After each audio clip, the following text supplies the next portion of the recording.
ونستعينه ونستغفره ونعوذ بالله من شرور أنفسنا ومن سيئات أعمالنا من يهده الله فلا مضل له ومن يضلل فلا هادي له ونشهد أن لا إله إلا الله وحده لا شريك له ونشهد أن محمدًا عبده ورسوله أما بعد فإن أصدق الحديث كتاب الله وخير الهدي هدي محمد صلى الله عليه وسلم وشر الأمور محدثاتها وكل محدثة بدعة وكل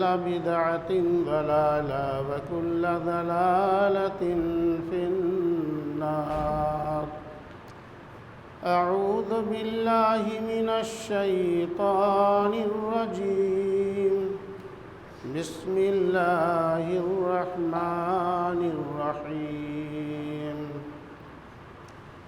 لا أقسم بيوم القيامة ولا أقسم بالنفس اللوامة أيحسب الإنسان أن لن نجمع عظامه بلى قادرين على أن نسوي بنانه بل يريد الإنسان ليفجر أمامه يسأل أيان يوم القيامة فإذا برق البصر وخسف القمر وجمع الشمس والقمر يقول الإنسان يومئذ أين المفر كلا لا وزر إلى ربك يومئذ المستقر. قال الله تبارك وتعالى في كلامه الكريم.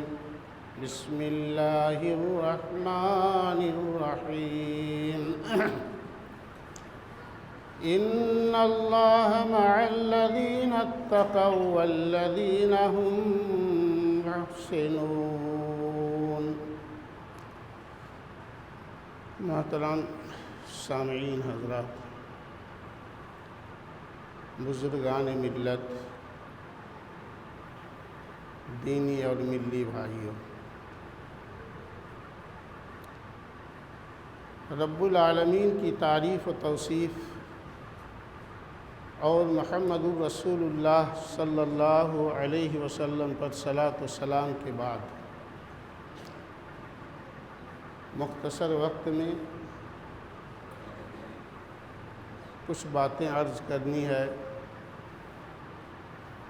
اللہ رب العالمین ہمیں بولنے اور عمل کرنے کی توفیق دے اور آپ سبھی حضرات کو سننے اور عمل کرنے کی توفیق سے ہمکنار کریں.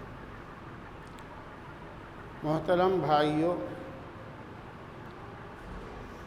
آج جس دن سے ہم اور آپ گزر رہے ہیں، یہ رب العالمین کا وہ مہینہ ہے جس کا ذکر قرآن کریم کے اندر موجود ہے، اور مہینہ کا ذکر ہی نہیں ہے بلکہ اس کو لیلۃ المبارکہ اور رمضان المبارک کے نام سے اس کو خطاب اللہ تبارک و تعالیٰ نے اپنے کلام کے اندر دیا ہے. رمضان المبارک کے اندر ہم اکثر حصے کو گزار ہی دیے، آخری عشرے کے اندر ہم پہنچے ہوئے ہیں، اور آخری عشرے کی غالباً آخری دن آج ہی ہوگا، شاید ممکن ہو جہاں تک. تو آخری ایام میں ہم پہنچ چکے ہیں. اب ہم کو یہ دیکھنا ہے کہ ایک مہینہ ہم نے جو گزارا،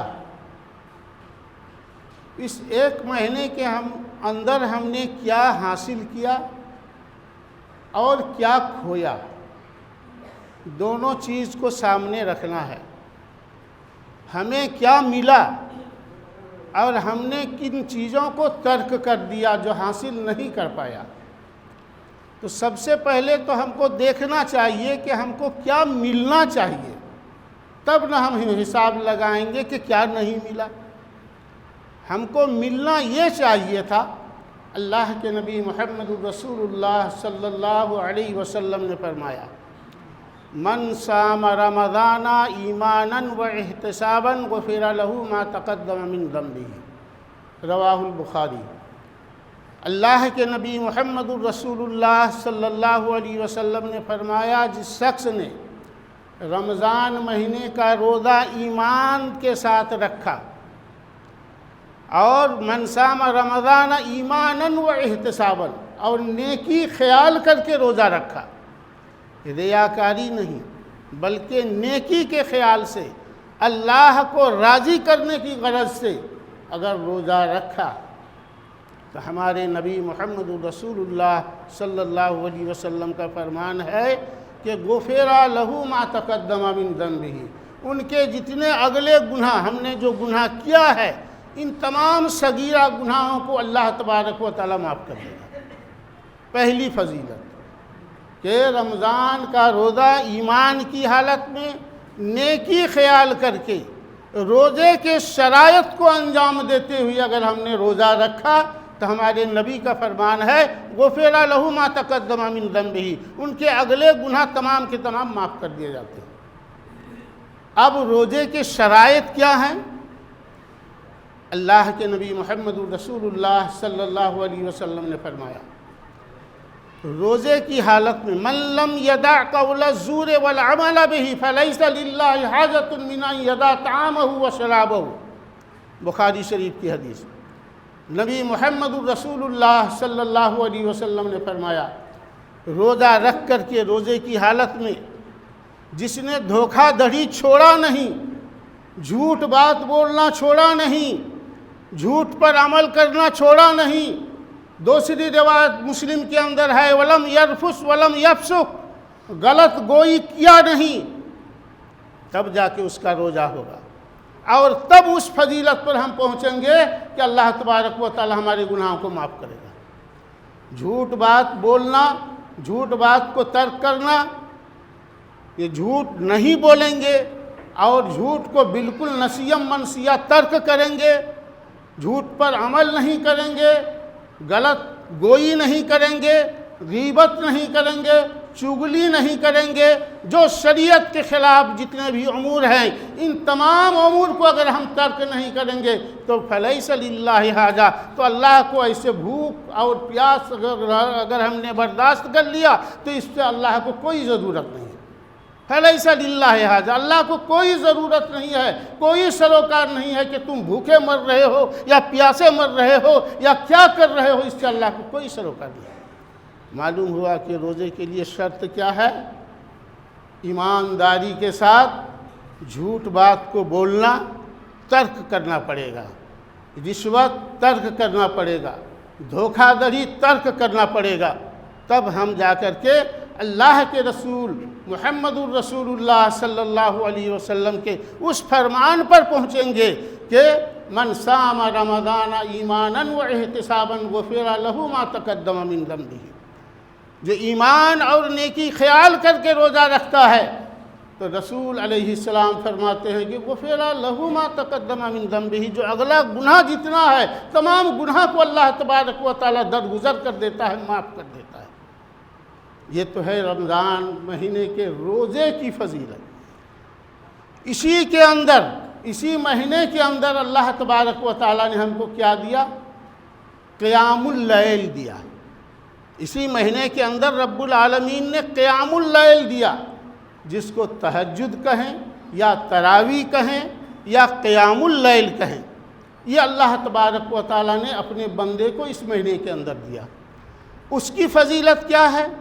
نبی محمد الرسول اللہ صلی اللہ علیہ وسلم کا ارشاد گرامی ہے، من قام رمضان ایمانا و احتسابا غفر لہ ما تقدم من ذنبہ، بخاری شریف کی حدیث۔ نبی محمد الرسول اللہ صلی اللہ علیہ وسلم کا ارشاد گرامی ہے کہ رمضان مہینے میں جس نے قیام کیا، تراویح کی نماز پڑھی۔ تراویح کا معنی ہوتا ہے راحت کے ساتھ، آرام کے ساتھ، سکون کے ساتھ اور اطمینان کے ساتھ نماز پڑھنا۔ یہ 2 آیت 3 آیت 5 آیت میں اللہ اکبر یہ نہیں ہوتا ہے تراویح۔ اس کو تراویح نہیں کہتے، اس کو سراویح کہتے ہیں۔ سراویح کا معنی جلدی پڑھنا، تو یہ جلدی پڑھائی یہ تراویح نہیں ہے، بلکہ اللہ کے رسول صلی اللہ علیہ وسلم کی تراویح کیا ہوا کرتی تھی۔ آپ کو ایک حدیث میں بیان کرتا ہوں، حضرت عبداللہ ابن عباس رضی اللہ تعالیٰ عنہ بیان کرتے ہیں کہ نبی محمد رسول اللہ صلی اللہ علیہ وسلم نماز میں کھڑے ہوئے، میں نے وضو کیا۔ نماز میں جب کھڑے ہوئے اس وقت میں گیا وضو کرنے کے لیے، وضو کیا، وضو کرنے کے بعد میں اللہ کے رسول کے دائیں طرف آ کے کھڑا ہو گیا۔ کھڑا ہونے کے بعد اللہ کے نبی صلی اللہ علیہ وسلم تلاوت کرنا شروع کیے۔ سورہ بقرہ تلاوت کر رہے تھے۔ سورہ بقرہ کے اندر 40 رکوع ہے، 40 رکوع تلاوت کیے اللہ کے رسول صلی اللہ علیہ وسلم۔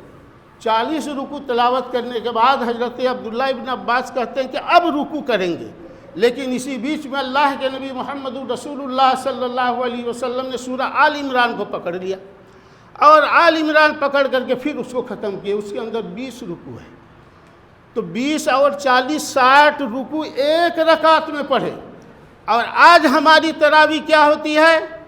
ایک رکوع میں 4 رکعت ہوتی ہے۔ یہ تراویح ہوئی یا ہم دین کے ساتھ مذاق کر رہے ہیں؟ ہم جس طرح تراویح پڑھتے ہیں، تراویح کا نتیجہ بھی اللہ تعالی ہم کو اسی طرح سے دیتا ہے۔ اللہ کے نبی محمد رسول اللہ صلی اللہ علیہ وسلم سے کہا گیا، صحابہ اکرام نے کہا کہ اللہ کے رسول قد غفر اللہ لک ما تقدم من ذنبک وما تاخر، اللہ کے رسول آپ کے اگلے پچھلے تمام گناہوں کو اللہ تبارک و تعالیٰ نے معاف کر دیا ہے، لیکن اس کے باوجود آپ اس طرح نماز پر کھڑے ہوتے ہیں، اس طرح نماز پر کھڑے ہوتے ہیں کہ حتیٰ تورمت قدماہ، اللہ کے رسول کے پیر سوج گیا تھا، پھول گیا تھا، کہ آپ کا قدم مبارک پھول گیا ہے، حالانکہ اللہ تعالیٰ نے آپ کی لغزشوں کو معاف کر دیا ہے۔ ہمارے نبی محمد رسول اللہ صلی اللہ علیہ وسلم نے کیا جواب دیا؟ کہا کہ افلا اکون عبدا شکورا، کیا اللہ کا میں شکر گزار بندہ نہ بنوں؟ یہ ہمارے نبی محمد رسول اللہ صلی اللہ علیہ وسلم نے جواب دیا۔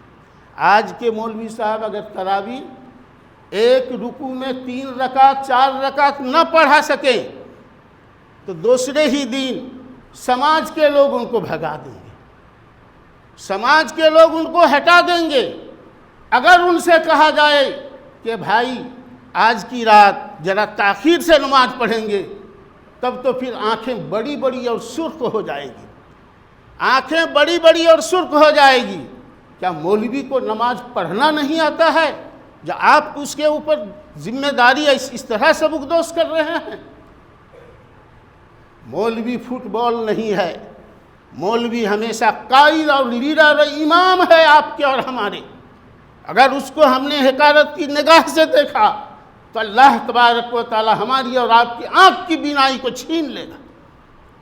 یہ وارث نبی ہیں، نبی کے وارث ہیں، اور نبی نے علماء اکرام کو دینار اور درہم نہیں دیا، پیسہ اور کوڑی نہیں دیا، بلکہ ورث العلم، جو ان کی تبلیغی ذمہ داری تھی اللہ تبارک و تعالیٰ کی طرف سے، وہ ذمہ داری علماء اکرام کو تھی، اور اس کے سامنے آپ چند پیسے کے عوض میں بڑی بڑی آنکھیں بنا کر کے دیکھتے ہیں۔ ایسے جاہل قوموں کو سبق سیکھنا چاہیے، ان قوموں کے ساتھ جس قوم کو اللہ تبارک و تعالیٰ نے پتھر مار کر کے برباد کیا اور ہلاک کیا۔ قوم عاد اور قوم ثمود کے واقعہ کو سامنے رکھنا چاہیے اور دیکھنا چاہیے کہ ہماری حالت ایسے ہو نہ جائے، کہیں ایسا نہ ہو جبکہ ان لوگوں نے اپنے نبی کے ساتھ مذاق کیا، جبکہ ان لوگوں نے اپنے نبی کو قوم کا فٹ بال سمجھ لیا، اس وقت اللہ تبارک و تعالیٰ کا برداشت باہر ہو گیا، تو اللہ رب العالمین نے پتھر کے ذریعے سے، آندھی کے ذریعے سے، طوفان کے ذریعے سے ان کو نیست نابود کیا۔ کہیں ایسا موقع نہ آئے، اس وقت سے پہلے ہمیں سدھرنے کا موقع ہے۔ محترم بھائیوں، یہ بہت ہی افسوس کے ساتھ اور درد آپ اور ہم سوچتے ہیں اپنی بات، اپنے آرام کے لیے سوچتے ہیں، لیکن اللہ تبارک و تعالیٰ کے نبی محمد الرسول اللہ صلی اللہ علیہ وسلم کے جو وارثین ہیں وہ صرف اپنے لیے نہیں سوچتے بلکہ اپنی قوم کے لیے سوچتے ہیں۔ ان کے قوم کو سوچنے کی ذمہ داری اللہ کے نبی محمد الرسول اللہ صلی اللہ علیہ وسلم نے علماء اکرام کو دیا۔ العلماء ورثۃ الانبیاء، علماء جو ہیں تو نبی کے وارث ہیں۔ آپ ان کے ساتھ غلط برتاؤ ان کے ساتھ نہیں کر رہے ہیں بلکہ نبی محمد الرسول اللہ صلی اللہ علیہ وسلم کے ساتھ غلط برتاؤ کر رہے ہیں، اور اس کا انجام کچھ اچھا نہیں ہوگا۔ اور یہ کیوں ہوتا ہے؟ جب دنیا کے اندر ہم پھنس جاتے ہیں تب یہ حالت ہوتی ہے، جب دنیا داری ہمارے اندر سرایت کر جاتی ہے تب ہماری یہ حالت اور یہ نوبت پہنچتی ہے۔ سن لیجئے ایک حدیث، نبی محمد الرسول اللہ صلی اللہ علیہ وسلم کا ارشاد گرامی ہے کہ من کانت الدنیا ہمہ فرق اللہ امرہ، جس شخص کو صرف دنیا حاصل کرنے کی فکر رہتی ہے کہ دنیا حاصل کریں گے، ادھر سے حاصل کریں ادھر سے حاصل کریں، اللہ کے نبی فرماتے ہیں فرق اللہ امرہ، اس کے معاملات کو اللہ تعالیٰ درہم برہم کر دیتا ہے۔ ادھر جائیں نہ ادھر جائیں، ادھر سے گھاٹا ادھر سے لابھ ادھر سے نقصان، یہ جوڑ اور گھٹاؤ کرتے کرتے اس کی زندگی ختم ہو جاتی ہے۔ ابن ماجہ کی روایت ہے، اللہ کے نبی فرماتے ہیں من کانت الدنیا ہمہ جعل اللہ فرق اللہ امرہ، اللہ ان کے معاملات کو منتشر کر دیتا ہے، معاملات کو چھترا دیتا ہے اور کہتا ہے سمیٹو تم۔ اور کیا کرتا ہے؟ اللہ کے نبی صلی اللہ علیہ وسلم نے فرمایا وَجَعَلَ فَقْرَهُ بَيْنَ عَيْنَيْهِ، اور وہ سامنے دیکھتا ہے کہ محتاجی ادھر روپیہ نہیں ادھر پیسہ نہیں، ادھر خرچہ ہوگا ادھر یہ ہوگا، یہ ساری چیزیں ہونے لگتی ہیں۔ دیکھیے انسان کے اندر یہ ہوتا ہے یا نہیں؟ تجربہ کیجئے، نبی محمد الرسول اللہ صلی اللہ علیہ وسلم کی حدیث کو سامنے رکھ کر کے دیکھیے، من کانت الدنیا ہمہ فرق اللہ امرہ وجعل فقرہ بین یدیہ، اور اس کی فقیری اور محتاجی سامنے چھا جاتی ہے کہ یہ تو یہاں زمین نہیں خرید سکے، وہاں یہ نہیں کر سکے، بچے کے لیے یہ نہیں کر سکے، وہ نہیں کر سکے، یہ ساری چیزیں ہوتی ہیں۔ اور وَلَا تَعْتِهِ الدُّنْيَا إِلَّا مَا كُتِبَ لَهُ، اور دنیا اس کو اتنے ہی ملتا ہے جو اللہ تبارک و تعالیٰ نے اس کے مقدر کے اندر لکھ دیا ہے، اتنے ہی دنیا اس کو ملتی ہے، اس کے علاوہ زیادہ نہیں ملتی ہے۔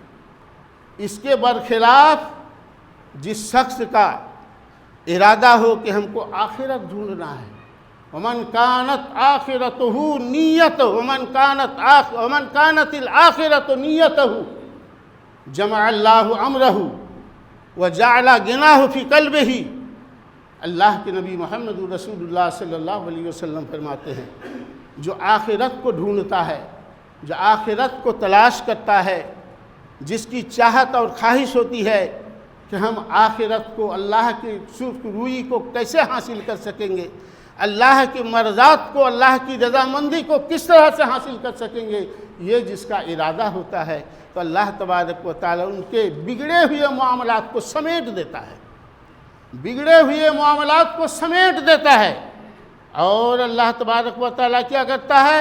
اس کے دل کے اندر غنا اور بے نیازی کو بھر دیتا ہے۔ اگرچہ اس کے پاس پیسے نہ ہوں لیکن اللہ تبارک و تعالیٰ دل کا غنی اور دل کا دھنی اس کو اللہ تعالیٰ بناتا ہے۔ اور کیا ہوتا ہے؟ وَآتَتِ الدُّنْيَا وَهِيَ رَاغِمَةٌ، اور دنیا ذلیل ہو کر کے اس کے پاس پہنچتی ہے، دنیا پہنچتی ہے، وہ نہیں پہنچنا چاہتا ہے۔ تو اللہ کا بندہ اس طرح کا بنے، اللہ کی عبادت جب ہم اللہ کی رضا جوئی کے لیے کریں گے تو اللہ کی یقیناً اللہ رب العالمین کا اس طرح کا بندہ بنیں گے۔ ہم معمولی رات کو بیدار ہوتے ہیں، شب بیداری کرتے ہیں، سوچتے ہیں کہ بہت کچھ ہم نے کر لیا، بہت کچھ کر لیا۔ الجامع الصحیح للالبانی انہوں نے ایک روایت نقل کی ہے حدیث کے اندر، اللہ کے نبی محمد رسول اللہ صلی اللہ علیہ وسلم کی ایک حدیث کو نقل کیا ہے۔ کیا کیا ہے؟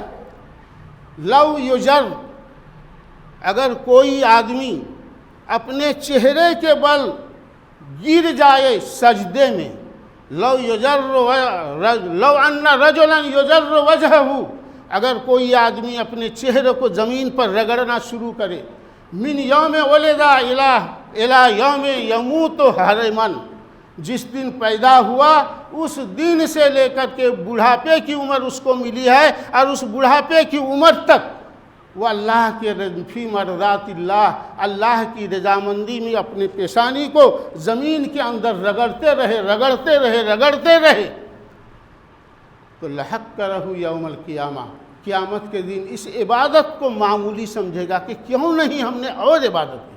اب بتائیے، ایک آدمی جس دن پیدا ہوا ہے اس دن وہ پیشانی کے بل پر اللہ کی مرضات، اللہ کی رضامندی ڈھونڈنے کے لیے سجدہ ریز ہو جاتا ہے، اور بڑھاپے کی عمر پہنچنے کے بعد اس کی موت ہوتی ہے، تو وہ قیامت کے دن کہے گا کہ یہ ہماری معمولی عبادت ہے۔ لحقرہ یوم القیامہ، قیامت کے دن اس کو ایک معمولی عبادت سمجھے گا۔ ہم ایک رات کی بیداری نہیں کر سکتے ہیں، ایک رات کی بیداری کے لیے ہمارا سر بھاری ہو جاتا ہے۔ صحابہ اکرام رضوان اللہ علیہم اجمعین کی کیا حالت تھی۔ اللہ کے نبی محمد رسول اللہ صلی اللہ علیہ وسلم فرماتے ہیں، بخاری اور مسلم کی روایت ہے، نبی محمد رسول اللہ فرماتے ہیں کہ اذا دخل العشر الاواخر من رمضان، رمضان مہینے کا آخری 10 دن جب گھس جاتا تھا، داخل ہو جاتا تھا، تو نبی محمد الرسول اللہ صلی اللہ علیہ وسلم جن کے اگلے پچھلے سارے گناہ کو اللہ تعالیٰ نے معاف کر دیا تھا، ان کا یہ حال تھا۔ کیا حال تھا؟ احیا لیلہ، پوری رات جاگتے تھے۔ نبی محمد الرسول اللہ صلی اللہ علیہ وسلم احیا لیلہ، پوری رات جاگتے تھے۔ وَأَيْقَظَ أَهْلَهُ، اور اپنے بال بچوں کو، گھر والوں کو، گھر میں رہنے والے ان لوگوں کو بھی اٹھاتے تھے، اٹھو اللہ کی عبادت کرو۔ کیوں؟ دوسری روایت کے اندر ہے کہ ربا کاسیۃ فی الدنیا عاریۃ فی الآخرہ، دنیا کے اندر تو ابھی کپڑے پہنے ہوئے ہو، لیکن آخرت کے اندر تمہارے کپڑے چھین لیے جائیں گے، ننگے بن جاؤ گے۔ اس ننگا پن کا علاج یہ ہے کہ اٹھو تم اور اٹھ کر کے عبادت کرو اللہ تعالیٰ کی۔ یہ حالت تھا۔ وَشَدَّ مِيزَارَهُ، اور اللہ کے نبی محمد رسول اللہ صلی اللہ علیہ وسلم تیار ہو جاتے تھے، پوری تیاری کے ساتھ آخری 10 دن کے اندر اللہ کے رسول پورے رمضان میں تو عبادت کرتے تھے، لیکن آخری 10 دن کا اتنا اہتمام کرتے تھے، رات بھر جاگتے تھے، 10 دن رات بھر جاگتے تھے۔ ہمارے اسلاف میں سے آپ کو معلوم ہے یا نہیں، سیرت البخاری کے اندر ایک واقعہ نقل کیا ہے حافظ ابن حجر عسقلانی رحمۃ اللہ علیہ کے حوالے سے، فتح الباری کے حوالے سے۔ اس کے اندر یہ واقعہ ہے کہ امام بخاری رحمۃ اللہ علیہ، جس کا آج ہم اور آپ اور پوری دنیا نام لیتی ہے کہ امام بخاری رحمۃ اللہ علیہ تھے، اور ان کے مرنے کے بعد ان کی قبر سے خوشبو اس طرح سے پھیلی تھی کہ سارے لوگ زیارت کرنے کے لیے آتے تھے اور ایک مٹھی مٹی اٹھا کر کے لے جایا کرتے تھے۔ یہ تو مختصر حالت ہے۔ ان کی عبادت کا تصور آپ کو معلوم ہے، پورے رمضان المبارک کے اندر 41 مرتبہ قرآن مجید ختم کرتے تھے۔ کئی مرتبہ؟ 41 مرتبہ۔ آج ہم اور آپ 1 مرتبہ 2 مرتبہ قرآن مجید ختم کرنے کے بعد سوچتے ہیں بہت بڑا پہاڑ پر ہم چڑھ گئے۔ نہیں میرے بھائیو، بخاری شریف کی شرح جو فتح الباری ہے اس کے اندر صاف مرقوم ہے، لکھا ہوا ہے کہ امام بخاری رحمۃ اللہ علیہ 41 مرتبہ قرآن مجید رمضان المبارک میں ختم کرتے تھے۔ کیسے ختم کرتے تھے؟ 1 مرتبہ تراویح کے اندر ختم کرتے تھے، 30 دن میں 30 پارہ پڑھتے تھے، اور ہر 3 دن میں 1 مرتبہ رات کو عشاء کے بعد، تراویح کے بعد جو وقت بچتا تھا، اس وقت سے لے کر کے سحری کے وقت تک ہر 3 دن میں 1 مرتبہ ختم کرتے تھے۔ کتنا ہو گیا؟ 10 ہو گیا۔ 10 اور 1 11 ہو گیا۔ اور فجر کی نماز کے بعد اب بتائیے کہ سوتے کب تھے؟ فجر کی نماز کے بعد سے لے کر کے عشاء کی نماز تک روزانہ ایک بار ختم کرتے تھے، 41 مرتبہ کرتے تھے۔ حساب سمجھ لیجئے، پورے رمضان میں عوام کے ساتھ جب تراویح پڑھتے تھے تو پورے رمضان میں ہر دن ہر رات تراویح کی نماز میں 1 پارہ پڑھتے تھے۔ 30 دن میں 30 پارہ 1 مرتبہ ختم ہوتا تھا پورے رمضان کے اندر۔ اور سب جب گھر چلے جاتے، کچھ بیٹھتے، کچھ ان سے واعظ نصیحت سنتے، تو اس قسم کی جب بات ہوتی تو پھر تراویح کے بعد سے لے کر کے صبح صادق تک ہر 3 دن میں 1 بار ختم کرتے تھے۔ تو 3 دن میں 1 بار اگر ختم کیے تو 30 دن میں کتنا ہوا؟ 10 بار ہوا۔ 30 دن میں 10 مرتبہ ختم ہوا۔ اور پھر فجر کی نماز کے بعد اللہ ان کی قبر کو کیسے نہیں گلے گلزار بنائے گا۔ پھر فجر کی نماز کے بعد بیٹھتے تھے اور عشاء پہنچنے تک اور 1 مرتبہ کر کے ختم کرتے تھے۔ یہ ٹوٹل حافظ ابن حجر عسقلانی رحمۃ اللہ علیہ نے گنایا کہ 41 مرتبہ امام بخاری رحمۃ اللہ علیہ قرآن مجید کو رمضان المبارک میں ختم کرتے تھے۔ یہی وجہ ہے کہ ان کے مرنے کے بعد بھی ان کا نام آج زندہ ہے۔ یہی وجہ ہے کہ ان کے مرنے کے بعد اب اس وقت کے حاکم نے ان پر بہت ساری زیادتیاں کی، لیکن اللہ تبارک و تعالیٰ کے جب پیارے ہو گئے اور سمرقند کے خرطنگ کے اندر جب دفن کیا گیا تو دفن کرنے کے بعد ان کی قبر سے خوشبو، مشک عنبر کی خوشبوئیں اس طرح پھیلنی شروع ہو گئی کہ سارے لوگ مست ہو گئے کہ آخر بات کیا ہے، کہاں کی خوشبو ہے، کیسی خوشبو ہے۔ چنانچہ سب کوئی قبر کی زیارت کرنے کے لیے آتے اور تھوڑی تھوڑی مٹی لے جاتے۔ جب حاکم بخارا کو معلوم ہوا تو لوگوں پر پابندی لگا دی کہ نہیں، یہاں سے قبر کی مٹی نہیں لے جا سکتے۔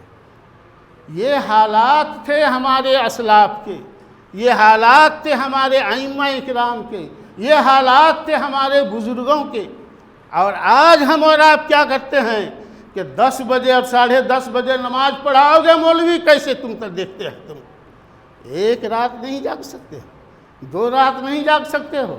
ارے آنکھ بند کرنے کے بعد ایسی نیند آئے گی تم کو، ایسے سوؤ گے کہ تمہارے جسم کو کیڑا بھی کھا لے تو تم کو پتہ نہیں چلے گا۔ ذرا ابھی بیدار ہو کر کے رہو، بیدار ہونے کا وقت ہے، توبہ و طہارت کا وقت ہے۔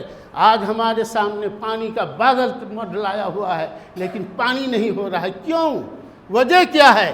یہ ہمارے بدعمالی کی وجہ سے یہ ہو رہا ہے، ہماری بدعمالی کی وجہ سے ہو رہا ہے۔ نبی محمد الرسول اللہ صلی اللہ علیہ وسلم کا ارشاد ہے کہ اللہ تبارک و جب آدمی زکوٰۃ دینے کو بند کر دے، روک دے، تو منع القطر من السماء، آسمان سے بارش کے قطرے کو اللہ تعالیٰ روک دیتا ہے۔ وَلَوْلَا الْبَهَائِمُ لَمْ يُمْطَرْ، ابن ماجہ کی روایت ہے کہ اگر چوپائے نہیں ہوتے، درندے شرندے پرندے نہیں ہوتے تو یہ انسان کے لیے اللہ تعالیٰ پانی نہیں برساتا، ان کے لیے پانی برساتا ہے۔ ان کی وجہ سے، ان کے رحم و کرم کی وجہ سے ہم کو پانی مل رہا ہے پینے کے لیے۔ اللہ کے نبی نے فرمایا وَلَوْلَا الْبَهَائِمُ، اگر چوپائے نہیں ہوتے، لم یمطر، تو ایک ایک بوند کے لیے ترسا دیتا اللہ تعالیٰ۔ اپنی فطرت کو چینج کرو، بدلو، ابھی وقت ہے۔ وقت کا مطلب کیا؟ کہ ابھی مغرب کی طرف سے سورج اٹھا نہیں ہے، جب اٹھ جائے گا تو وقت بھی ختم ہو جائے گا۔ اس سے پہلے اپنے آپ کو چینج کرو، تبدیل کرو۔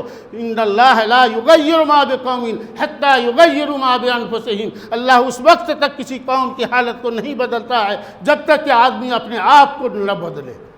اپنے آپ کو بدلیے اور بدل کر کے توبہ و استغفار اور اللہ کے سامنے انابت اور رجوع اور اللہ کے سامنے خشوع اور خضوع کے ساتھ فریاد کیجئے۔ یقیناً اللہ تبارک و تعالی ہماری تمام تر سہولیات کو مہیا کر دے گا۔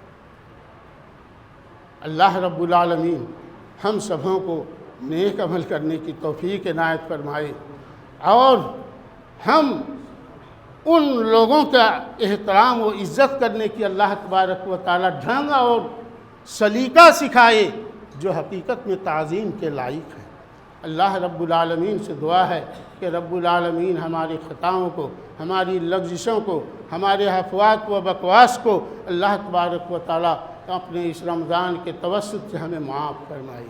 الہ العالمین، ہم خطا کار ہیں، گناہ گار ہیں مولا، لیکن تیرے ہی بندے ہیں مولا، تو ہماری گناہوں کو معاف کر دے۔ الہ العالمین، ہم گناہ گار تو ہیں لیکن تیرے ہی بندے ہیں۔